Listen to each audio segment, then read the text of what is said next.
कहा और ये दर्शाता है कि कितने प्रेजुडिस के साथ सरकार या रूलिंग पार्टी के लोग काम कर रहे हैं।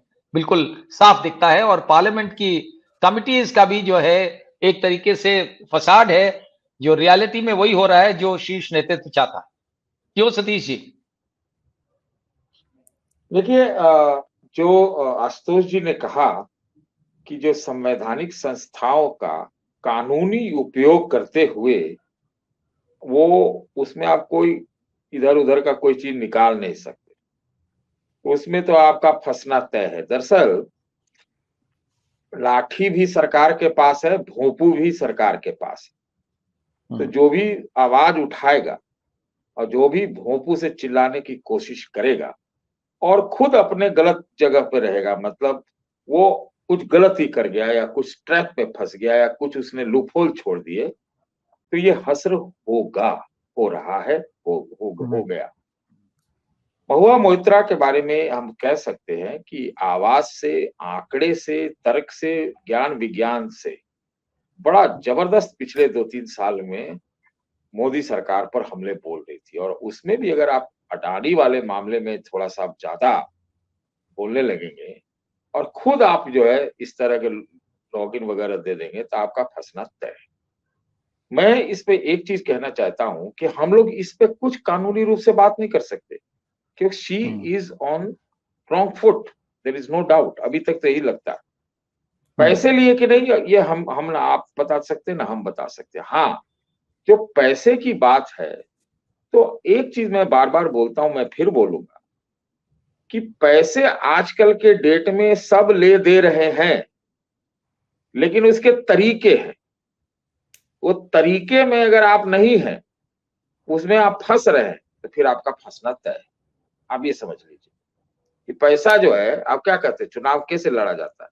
क्या सरकारी, सॉरी, कोई कानूनी पैसे से लड़ा जाता है? नहीं ना लड़ा जाता है, बेकार बात है।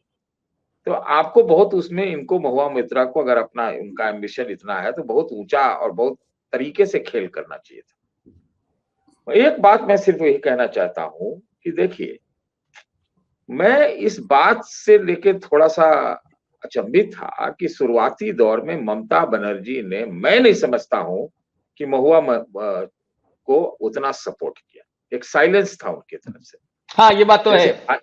जैसा INDIA पे साइलेंस है उनका अभी, उसी तरह से महुआ पे। और बीच में ये चर्चा थी कि हो सकता है कि महुआ जो है कांग्रेस पार्टी में चली जाए।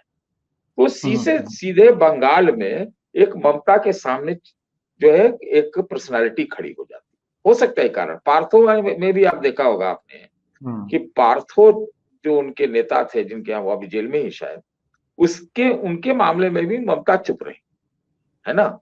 अब सवाल यह है कि महुआ मोइत्रा के सामने एक ही शायद हो सकता है विकल्प, जो कि आजकल ये भी आम हो चुका है कि भाई इनको राहत या रियायत तभी मिलती तो शायद कुछ भाजपा से कुछ एक बातचीत करती, बातचीत करके उधर से कुछ टाका भिड़ाती तो शायद कुछ राहत मिल सकता था। लेकिन जब ये परसेप्शन हो जाए कि ये तो आगे आने वाली फायर ब्रांड है, तो उनका तो फंसना, या खुद भी अगर आप रॉन्ग फुट पे हैं तो आपका फंसना तय है। अब तो ये कहिए कि अब तो अडानी जी के अच्छे दिन भी आ गए हैं, दिख रहा है अब। तो अडानी वाले तो जितने अच्छे दिन तो पहले ही थे, अब और अच्छे दिन आ गए। नहीं, मैं बोल रहा हूँ कि बीच में बुरे दिन आ गए थे ना, और बहुत कितना बुरा होता किसी को पता नहीं था, लेकिन अब तो अच्छे दिन आ गए और ये चुनाव के नतीजों ने और कर दिया बढ़िया। और आगे वाले लोकसभा वाला में भी देखिएगा कुछ ऐसा ही, तब तो अब सुपर हो जाएगा। तो वैसे में जो भी अटैक करने वाले लोग हैं, तो देखा है हम लोगों ने, राहुल गांधी का देखा है, इनका देखा है, देख ही रहे हैं, तो यही होगा। और जिस तरह से मंदिरों में घंटे बज रहे हैं, कीर्तन चल रहे हैं, तो ये सरकार तो फिर दबंगई की सरकार है। तो उस हिसाब से आपके खिलाफ कार्रवाई होगी, चाहे वो संसद के माध्यम से हो, चाहे इधर से हो, चाहे उधर से। सत्य हिंदी का ऐप डाउनलोड करें गूगल प्ले स्टोर पर।